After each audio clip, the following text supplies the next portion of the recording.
To go further in depth now, let's continue the discussion with retired Air Force General Mike Hayden via telephone. We remind you, Mike also served as director of both the CIA and the National Security Agency. So, General, there you hear Kevin McCarthy saying, listen to the generals. Do you imagine that the generals have been telling our commander-in-chief, Mr. President, we need boots on the ground? Of course they have. And in fact, I mean, you can see it even with folks still in government. You saw the chairman of the Joint Chiefs, Marty Dempsey, the Chief of Staff of the Army, Ray Odierno, General Austin, the commander of CENTCOM. I mean, all have seen what have been placed on them. Look, no one's calling for American maneuver battalions or maneuver brigades out there leading the assault in the western Iraqi desert. But you saw this in Director Panetta's comments to USA Today. You need forces forward. You need forces integrated. You need tactical air control parties. You need special operations forces. And you know what? The president's sticking with this no boots on the ground. In some ways, he's underestimating the intelligence of the American people. I mean, he wants to make the point this isn't going to be like Iraq I or Iraq II. But the American people know the nuance. No, we're not going to have maneuver brigades there, but we will be embedded with friendly forces so that, as Mr. McCarthy said yesterday, we get this over more quickly. And yet he just sticks with the mantra, no boots on the ground, and then he interprets it that we can't put Americans forward in the fight. And as I said, there isn't anybody who's got real background in this who doesn't believe that that's just wrong. Well, Mike, there are others speaking out. You went through the litany of people who you pointed out publicly have called for a type of presence in ground forces. Senator Kelly Ayotte was on Fox News yesterday. She expressed concern about the president's will to continue the fight. Let's take a listen to what she had to say.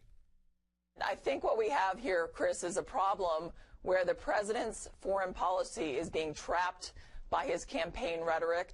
And I'm very fearful that as we look at the current military strategy, that it is surrounding the November elections and that he won't have the resolve to follow through with what needs to be done in a sustained effort to destroy ISIS. Well, that's Kelly Ayotte on Fox News Sunday. General, in your opinion, are Senator Ayotte's comments accurate? Well, I don't know if they're accurate. It's certainly a legitimate concern. I mean, when the president decided truly on more robust action, despite my complaints a minute ago, we're in a far better place than we were a month or two ago. I mean, the president responded to a changed situation on the ground, but frankly also changed polling inside the United States, which was very forcefully in favor of doing something against ISIS. My hope is he changed policy based upon the realities on the ground and not in tracking the polls. So we'll see. I have to admit, though, JD, that speech the president gave 2.5 weeks ago was probably the most difficult speech of his presidency. The last speech he ever wanted to give after 7 o'clock in the evening Eastern Time was the one that begins with "My fellow Americans." And he did give that, and I'm very grateful that he did that. And now I'm hopeful that we'll continue this and make it even more robust as we go forward. And with a little more than a minute remaining, Mike, in your opinion, what will we see next in this battle against ISIS? I actually think you can't keep to the false limits we've placed on ourselves. We're going to have to put forces more forward. I mean, quite quietly, JD, we've deployed a division headquarters to Iraq. Now, none of the combat brigades, none of the supporting fires, but a division headquarters there to organize the fight. And so I think we see a gradual increase in American presence there. I've used the number 3,000 to 5,000 by Christmas on the ground, and I think I'm still comfortable with that estimate. Again, not American maneuver brigades, but if this is worth doing, it's worth doing well. So again, you believe, 30 seconds left here, I want to give it 3,000 to 5,000 Americans on the ground in Iraq by Christmas. I think so, JD. We're already pushing 2.